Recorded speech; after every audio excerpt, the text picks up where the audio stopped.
everyone, I'm Zita from Happy Free Spirit, and today I want to make a little video about food and how wonderful the food is. And since I teach yoga, I teach meditation, I want to let you know a little bit about yogic perspective on food.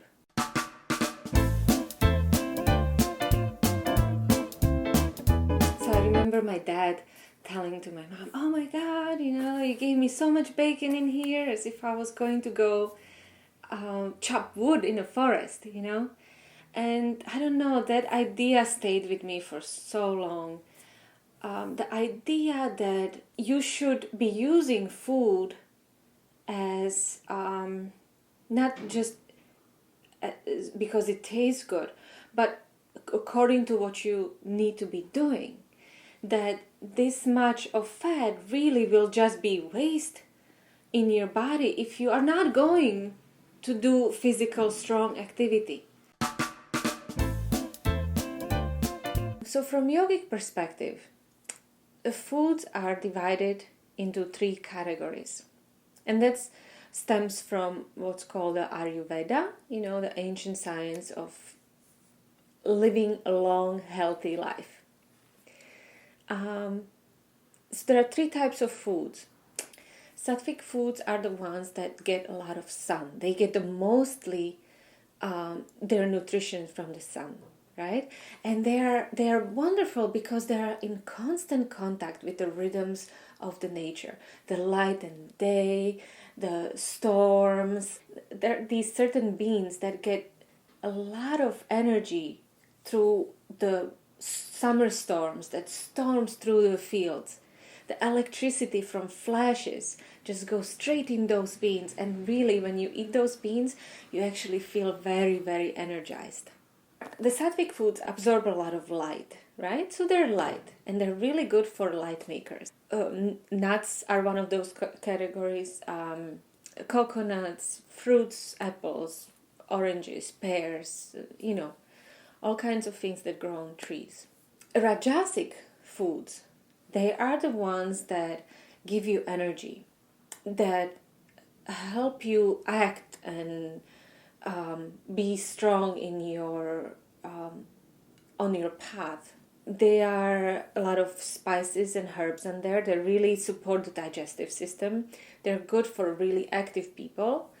They are the ground foods, like for example the root vegetables, right? Onion, potato, garlic, carrots, and spices, right? Like even chilies, parsley, cilantro. And then there are Tamasic foods. And Tamasic is a quality that is very slow, very down to earth, has a lot of mucus in it, and it's very slow to digest. It makes you feel tired and lazy. Tamasic foods, they open you up to overindulgence and even addictions. They include dairy and cheeses and animal protein, and alcohol, tobacco, drugs. So from the yogic perspective, we look at food as a source of nutrition that supports our body. Depending on what we are doing in life and where we want to go. So if, for example, you do want to be in a meditative state, and you want to elevate yourself, and you want to be clear-minded, and you want to feel happier and light, you want to eat those foods that have those qualities. Like I was telling you about the trees and the fruits that absorb this light from the nature, that live in the rhythm of the nature. And then, of course, if you are more active person, right, that goes and you are athlete or you really need the energy, then you get more Rajasic foods. And, I would even, according to yogic perspective, you try to avoid Tamasic foods. For yogis, Tamasic foods are very heavy and they don't support that meditative state. But let's say you are an athlete, someone who works really hard outside in the air, and you don't have time to eat every 3 or 4 hours, so you do then can have some animal protein to give you strength. With this simple video, I want to invite you to be a little bit more adventurous about what you eat. Maybe for a day or two, try to put away the animal protein and go to the grocery store and just buy any vegetables that you haven't had in last 6 months, and then be adventurous, cook it up, have a little rice, have a little potato with it if you feel like it's not going to satisfy you. It doesn't have to be fancy, it doesn't have to be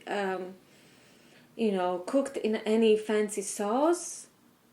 Just taste the vegetable for what it is. And one last thing, of course, whenever you eat, whatever you eat, please be grateful for the journey that this food took to get to you. Bless your food and send wonderful vibrations towards it.